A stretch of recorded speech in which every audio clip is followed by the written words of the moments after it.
there's an issue about this ER that's difficult to portray, and that is we're Mother Harborview for a lot of people in town for whom the bottom is still above them.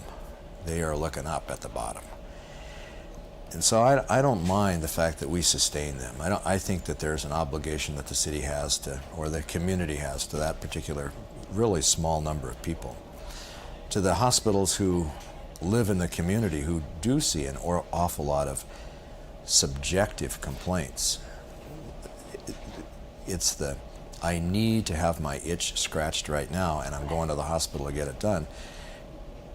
We build financial barriers to make it difficult for people to get over them, or we build social barriers, we sort of condemn them for it. But we actually continue to encourage people to do it. See your doctor if the symptoms persist. It doesn't say call your personal doc, it says see a doc. And the relationship between the physician and the community, I mean, general physicians in this community have gone out of their way to have extended office hours. General practice people have gone out of their way to work 14, 15, 16 hours a day in an office. Hook up with your private doctor in the community. You live in Green Lake, there's lots of guys that practice in Green Lake. You live in Ballard, go to the docs in Ballard. But don't ER shop. Oh, I have a few people that I visit regularly, yeah. Oh, it's on the way home. Or equivalent. That's when doctors make house calls. There are some people who just need to be checked on a regular basis, or you go by and visit just because it's necessary. So there are people who probably it's easier to go visit than it is to have to find some way to get them here. There's a lot of people here make house calls. There's a lot of guys jump in their cars and visit people on their way home. It's not an unheard of event. It's kind of part of the business.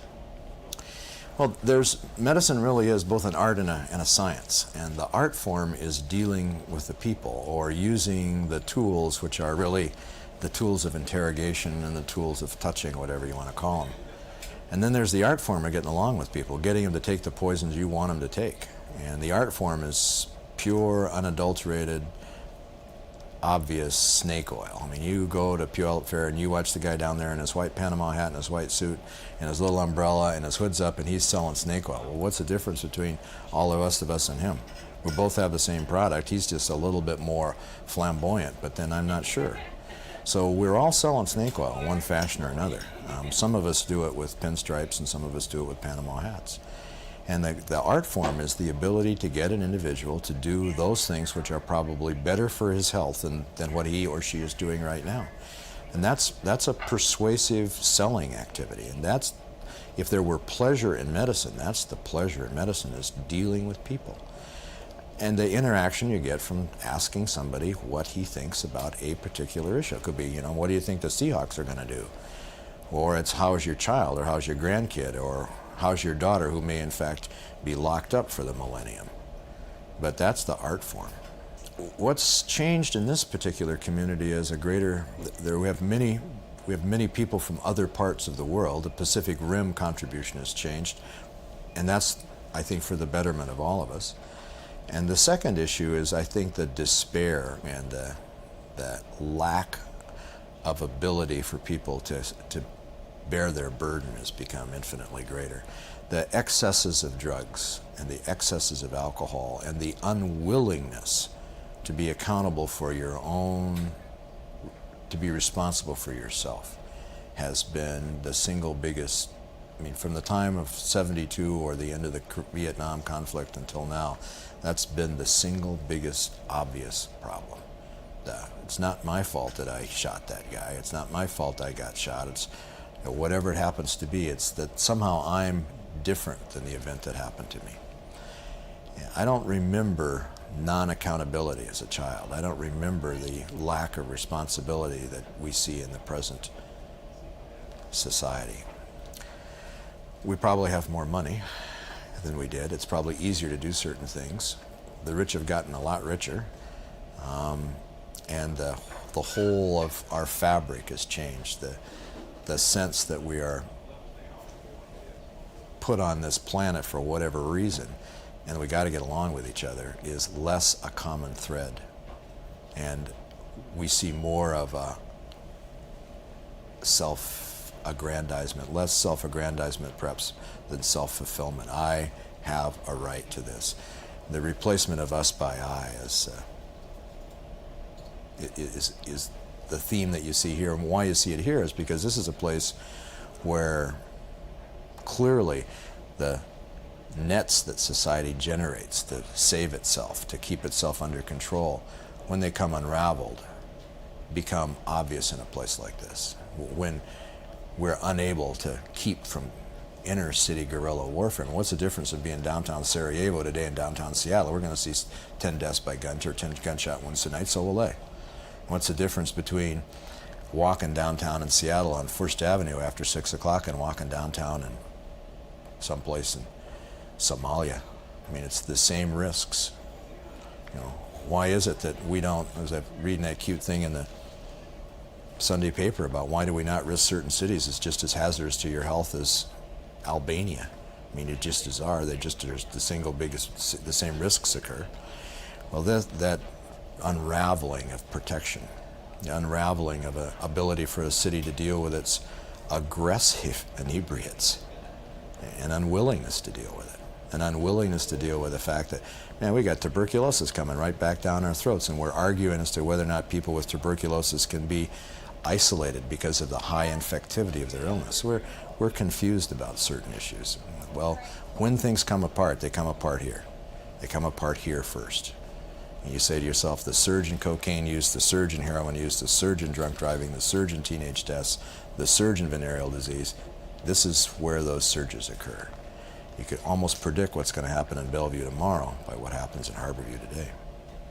It's a nightmare that we live with here. We're all frightened to death of getting shot here. We've changed some of our behaviors, although the changes haven't been great and they may not be enough. All of us are afraid of TB. All of us are afraid of HIV disease. All of us are afraid of hepatitis. We live in morbid fear of it. Absolutely morbid fear. But it's like people who work in cholera epidemics or the great pandemics of influenza or polio in the 50s and 60s. You got no choice. You decide this is your profession. You do the things which you can do to protect yourself within the realm of knowledge. You wear masks, gloves, put on thises and that's, try some barriers, try some common sense, try some communication, but there isn't a person who works in this place who isn't absolutely scared white or black or green about getting one of the infectious diseases. If they weren't scared, you'd worry about them. You've got to be afraid. You have to have enormous respect for the fact that you could get wiped out by someone else's disease. I do 2 or 3 espressos a day. I mean, I'm a big fan of local coffee, or I could be facetious. I think lots of physicians work like this. They don't often get to talk to a TV camera, but there's lots of people who work this hard. There are people who work in the engineering industry who work this hard. There are people who work in law who work this hard. But, you know, it's exciting for us because we get a little bit of science, perhaps a lot of science, and a lot of the contact with the human condition. We get to see man's frailties, and we enjoy that, perhaps. Maybe it's perverse, but we still enjoy it. So as a consequence, that's enough of a reward in and of itself to drive people. And you say, gee, not everybody does that. Well, no, and I wouldn't ask everybody to, but there are people who volunteer for this life. They truly volunteer. They raise their hand and say, this is what I want. It's substantially less. The money that we get doesn't exist, or it's not comparable, but all of us are rewarded amply. We've managed to send most of us have managed to send our children on into good educational programs. Most of us live in comfortable homes. Most of us have reasonable automobiles. We're not deficient. We're not making beaucoup bucks like the boys are in the funny places down the street where beauty reigns, but we live our life. I don't think we would change it. I think if we wanted to do or have high investment incomes, we would be doing that. So I think, again, it's a self-selection activity. We choose this. Yeah, that went on in the 70s and early, I guess in the 80s, and then you get voted so many times and then they won't let you compete anymore. So I'm out of the competition. Well, that's right. They gave me a chair and said, just keep on talking, but we won't talk about you anymore. So it was an incredible honor. It's the sort of honor that that sneaks up on you, I think. but it's because you don't start your day looking for awards. And with particularly my style and my tongue, I don't expect that the students will spend a lot of time thinking that I've done them much good. If they can face their world because of my particular style, and if they're unafraid of it, then I will have done a good job. But I'm not sure that I need a lot of warm fuzzies. And I think back of the people that I truly loved in medical school, or respected and loved, which were the same word. One was a surgeon named Peter Rosie, who was a very small man, diminutive, and had to be on a stool. And instead of making us stoop over, he elevated himself. He put himself on a stool. He operated from 7 in the morning until 7 or 8 the next morning. So he was tougher and stronger than we are. So one of the things I've often thought is, at least you should be physically able to lead. And the other two people that stick in my mind with great, well, three really, were a fellow who was an internist, and his enthusiasm for what he did. He never was unenthusiastic. There never was a bad patient. And he wasn't foolish about it or silly. There was no such thing as bad disease. There was disease, but we could learn and benefit from all of it. His name was Jim Webster, and his enthusiasm was contagious. And another was a man named Jake Sucre, whom we called Jake the Eggplant, because his father was in charge of part of the water department in Chicago, and we always figured that Jake had to be given a Chicago-type name. And he was so logical and so thoughtful and so intelligent. We always tried to be as smart as he was. And you think about that, and you'd like for the students to think that, first of all, they're never going to be criticized for not knowing. If they don't take good care of people, that's criticism. But not knowing is not a sin. Being able to say, I don't know, but I'll look it up, I'll find out. That's what one expects from a student. And the other thing that one wants from a student is the sense that they know that you will protect them from their own error, that they're not going to be ridiculed or hurt because they don't know. It's a fragile business. Teaching people how to take care of other people is not something that is done in a book, and it's not done in a classroom, and it's not done on a videotape. It has to be done physically. The oral tradition of medicine cannot be passed along with cellulose or celluloid or any other piece of junk.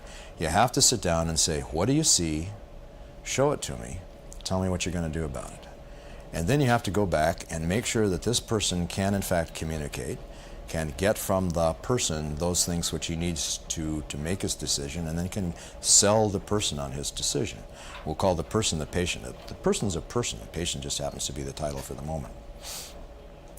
Well, in a circumstance like this one, and it's true, just as true in the medics, and it's true of the nurses who fly for airlift, is that there is an additional confounding factor, and the additional factor is chaos. And that chaos is the chaos of constantly changing life. The life is being depleted, for lack of a better term. And the decisions must be made faster, and they must be infinitely more accurate, and they must be made on less data. You have no long history. You only have the ability to react to a configuration of dying. And the ability of the individual must be to respond to that. And he must do it often enough or in such a circumstance that he's unafraid to decide. If he's afraid to decide, then the patient's going to die and he just has to play catch up. But if he can decide how to deal with the problem before the patient reaches some critical mass, then the patient will do well. And what we do here, I think, really well, and I think we all do it in each of our ways, whether it's the Dr. Mayers and the Dr. Jerkoviches and the Dr. Foys and the trauma side, or whether it's the orthopods, whether it's Dr. Wynn and all of his neurosurgeons, is to teach people how to decide to do something and be unafraid of doing it. You have to be technically facile, but you have to be unafraid. Well, you're unafraid if you're well-trained and if somebody has instilled confidence in you. And the way you get confidence is the same way that you get coached in athletics. You get taught, then you get reinforced, and you get coached, and they want you to take on more and more responsibility, take more shots on goal, whatever it happens to be. Well, that's what we do here. We coach people into being doctors. And we do it in the most dramatic setting of all, which is this kind of guy going to survive us? Well, it's a tense environment. It's not pleasant. It smells. It stinks. There's vituperative speech. There's the risks. All of this go into this particular environment. And it's like anything else in medicine, you don't talk about it. You don't go to a cocktail party and say, you know, what I really do is I teach people how to make decisions about somebody when they smell, they stink, they this, that. Nobody wants to hear about that. They want to hear about what a cool guy you are. Well, I'm not a cool guy. I'm just an old grumpy Northwesterner who likes being here. I like what I do. I like playing in this arena. I'm not going to change. I like the medical students. Medical students are the single most important thing we deal with. We use this hospital to teach people how to be doctors for the Pacific Northwest. Period. End of discussion. That's all we do. We have a lot of fun doing it. More fun than a barrel of monkeys. More fun than you can think of, because everybody comes to work early every day. If this were a place that were not that kind of an institution, we wouldn't have the environment we have. We wouldn't have the number of people who like each other, and we wouldn't all come to work at 6 o'clock.